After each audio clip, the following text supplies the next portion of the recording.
welcome to Proko. My name is Prokopenko. If you've been following my Anatomy for Artists course from the beginning, you've learned how to draw almost the whole skeleton. We've worked our way down the body, all the way to the foot bones. The foot is challenging to draw for a number of reasons. It's flexible, much more than you might think, and contorts itself into different forms for every pose. It's asymmetrical. You have to keep track of what's medial and what's lateral, which can be confusing if you don't have a way to simplify. And finally, the foot will very often be on the ground. That means you have to be confident about ground planes and perspective, so your figures aren't magically levitating superheroes. I mean, you can get away with that once or twice, but eventually it gets suspicious. Fortunately, the foot bones are a great way to study the foot. Since the foot is so bony, knowing the inside anatomy directly helps you draw the outside surface. This lesson will focus on the overall design of the foot and the form, proportions, and mobility of the individual bones. Strong, flexible, and springy. The foot bones are a lot like the hand bones. Their distal sections have near identical designs, but the proportions are very different.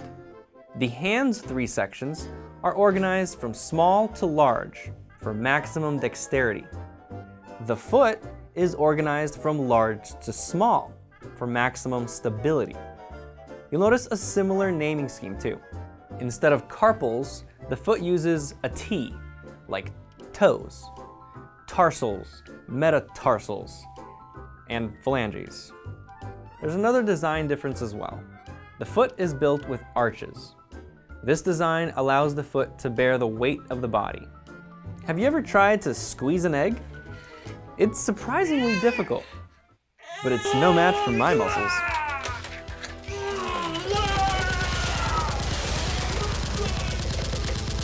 The arches distribute the pressure and make it strong.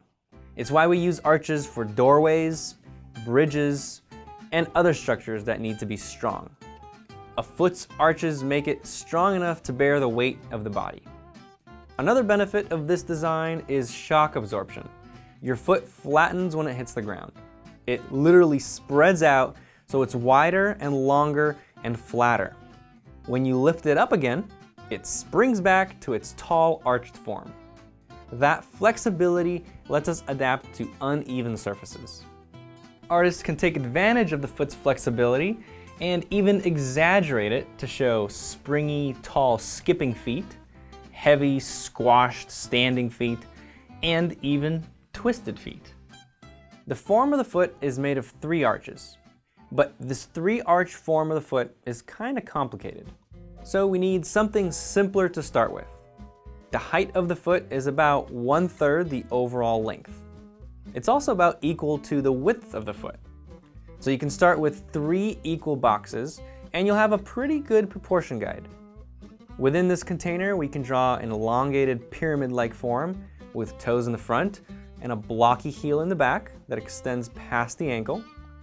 Then we can apply those 3 arches and some other stuff that makes the foot more real. But we went through that way too quickly. To be able to simplify the foot like this, we need to dive in and first learn the complex forms that these simple forms represent. Let's start with the tarsals. Those are the ankle bones. 7 bones in 2 rows.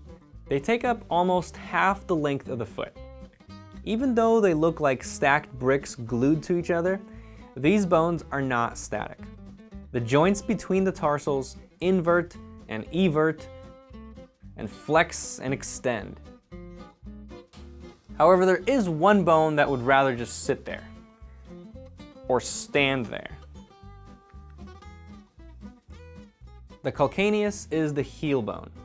It's a huge blocky bone, the biggest bone of the foot. You can feel it on the back of your foot, below the Achilles tendon, and above the soft padding of the heel. The calcaneus bears most of your weight, so it makes sense that it's offset towards the lateral edge of the foot, which is the flatter, more weight-bearing side of the foot. On top of the calcaneus is the talus bone. It's a wheel that the tibia and fibula grab onto to form a hinge joint. This wheel shape makes it easy for the foot to bend up and down, but difficult to rock side to side. That side to side motion happens at another joint, between the talus and calcaneus. The last bone in this row is the navicular. It's named after a boat because it has a boat-like shape.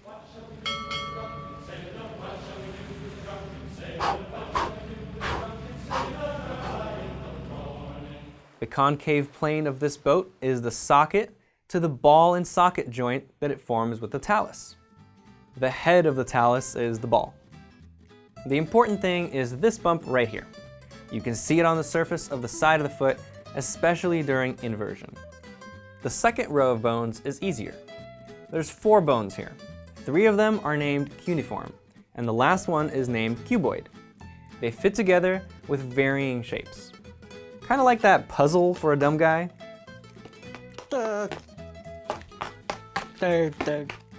Let's look at them from the front. This is the transverse arch. It's designed like an old stone bridge to carry the weight of the body horizontally across the foot. The inner 2 wedge in tightly between the outer 2. And those are the tarsals. Woo, that is a lot. So let's review before moving on. The heel bone is a big block. Sitting on top of it is this wheel that's gripped by the wrench of the tibia and fibula.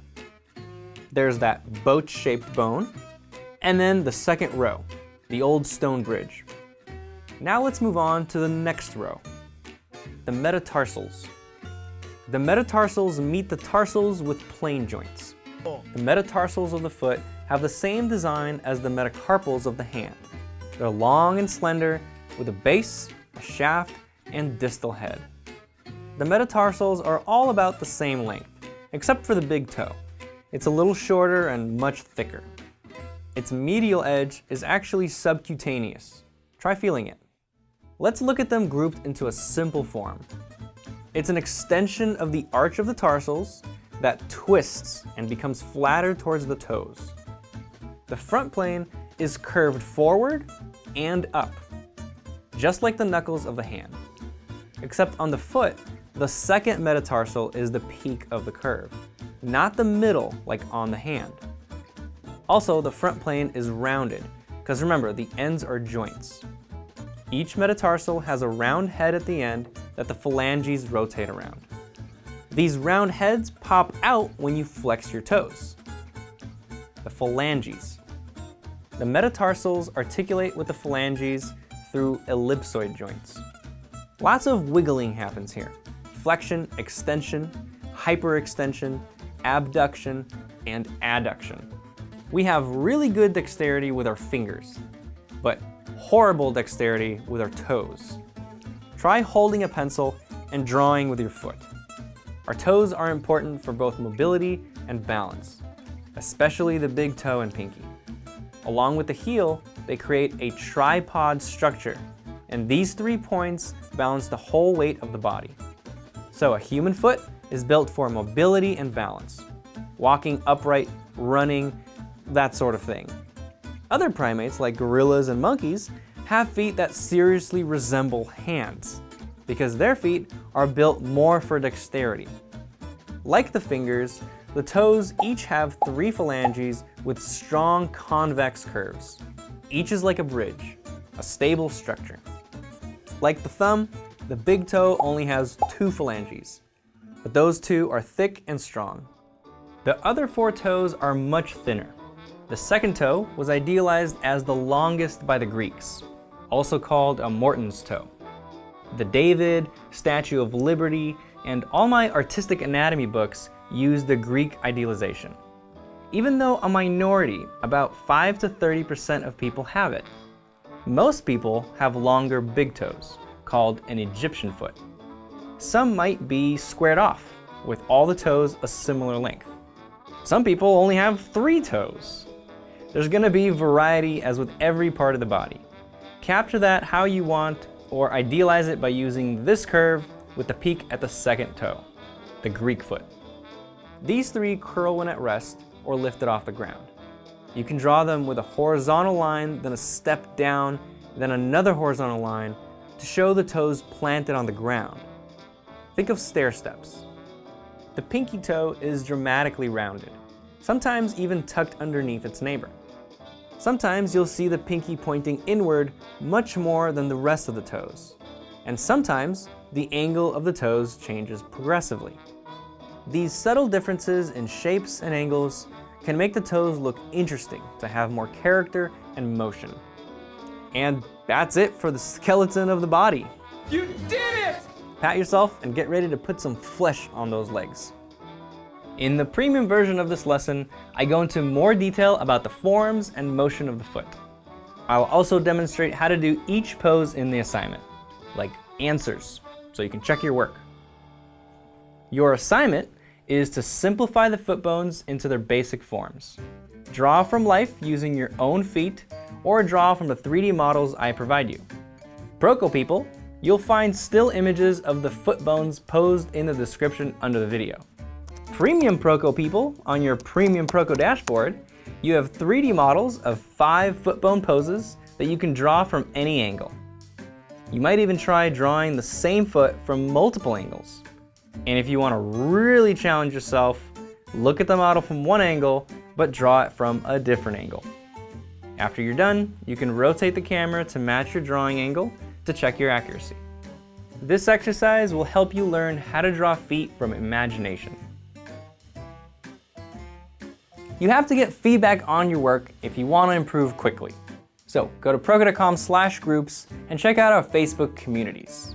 And if you want a little more Proko in your life, subscribe to the Proko newsletter to get new videos as they come, and some free figure model photos.